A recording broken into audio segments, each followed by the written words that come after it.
मेरा नाम पवन गिरटकर है और हमेशा एक मोटिवेशन स्पीच देने का मैं प्रयास करता हूँ क्योंकि मुझे लगता है कि समाज में ऐसे लोग हैं जिन्हें करने की चाहत है, कुछ ना कुछ काम मेहनत करते हैं, लेकिन उनको मोटिवेशन स्पीकर की जरूरत होती है क्योंकि वो जब हमारा जो काम है, हमारी जो मेहनत है अभी रंग लाती है जब जब तक आप काम को दिल में नहीं उतार लेते हैं।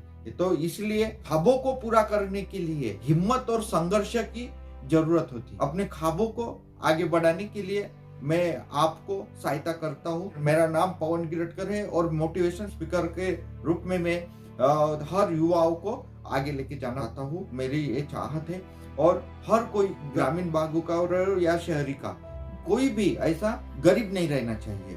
सब समाज ने हमें दिया है तो समाज को कुछ कुछ भी अपने ज्ञान से कौशल्यता से हमें देने की जरूरत है। इसलिए जीवन में मुश्किल आती है, जीवन में मुश्किलें आती है, लेकिन हार नहीं मानना चाहिए। हर युवा आगे बढ़ने के लिए प्रयास करता है, लेकिन जीवन में उसको बहुत सारे ऐसे मुश्किल आने की जरूरत होती है।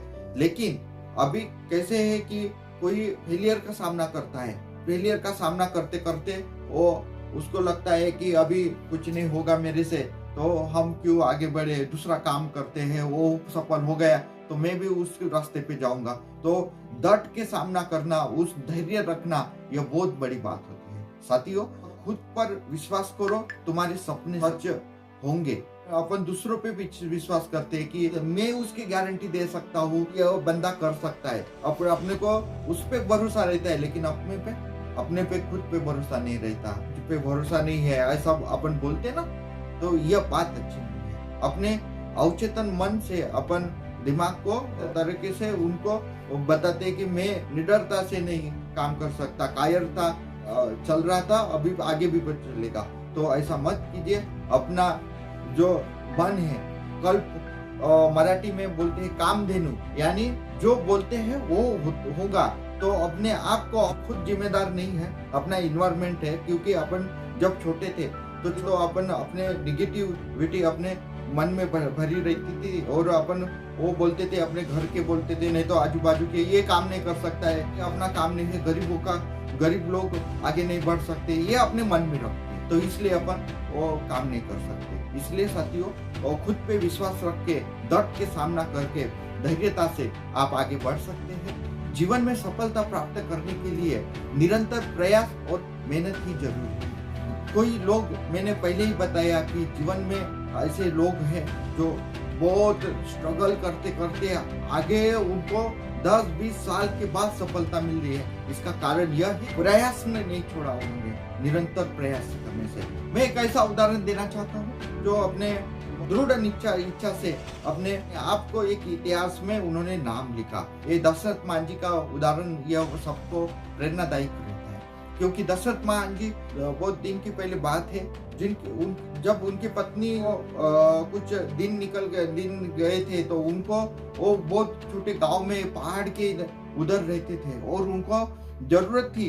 7वां 8वां 9वां महीना चालू हो गया तो अभी उनको दवाखाने में जाने के लिए गाड़ी नहीं थी। उस टाइम गाड़ी की जरूरत थी, लेकिन उस टाइम उनको जाने के लिए उनको पैर से जाना पड़ता था, पहाड़ी चढ़ के जाना पड़ता था। तो उस टाइम उनको दशरथ मान जी को उन्होंने अपने दवाखाने में जाने के लिए पत्नी को उठा के लेके गए, लेकिन बीच में ही उनकी मौत हो गई। तो बहुत बड़ा सदमा लगा साथियों। उस टाइम दशरथ मान जी ने निश्चय किया कि मेरी पत्नी की जान इसलिए गई क्योंकि रास्ता नहीं था। रास्ता रहता था तो मुझे पहाड़ चढ़ के नहीं जाना पड़ता था, मैं जल्दी से जल्दी उसको दवाखाने में लेके आता था। इसलिए उन्होंने एक दृढ़ इच्छा की कि मेरी जैसी पत्नी की जान गई तो मैं गांव वाले की जिंदगी किसी की जानी नहीं चाहिए, उनकी जान बचनी चाहिए। ये उन्होंने जो इच्छा को दृढ़ता से पूरा करने का प्रयास किया, यानी उन्होंने पूरा पहाड़ खोदना चालू किया। जब वो पहाड़ खोद रहे थे तो लोग हंस रहे थे कि ये क्या पगला जैसा इतना बड़ा पहाड़ कैसा खोद सकता है। लेकिन उसकी इच्छा इतनी दृढ़ थी कि वो पूरा पहाड़ खोद दिए और विश्व में पूरे प्रसिद्ध हो गए। अभी नाम से सरकार ने बहुत सारी योजना भी चालू की और उनको एक अच्छा प्रेरणादायी किताबें भी उनकी आई है। तो कहने की बात यह है कि जो व्यक्ति अपने मन में ठान लेता है वो करता ही है, लेकिन ठानने से तो होता नहीं, तो उसमें साकार करने की भी ताकत होनी चाहिए। अरुणिम सिन्हा ये भी एक बहुत बड़ी प्रेरणादायक लड़की की बात है, जिनका पैर कटा था, लेकिन उन्होंने उनकी इच्छा दृढ़ थी, लेकिन उसकी इच्छा थी कि माउंट एवरेस्ट चढ़ूंगी, तो उन्होंने एक पैर कटा हुआ भी रहते भी उन्होंने माउंट एवरेस्ट पार किया।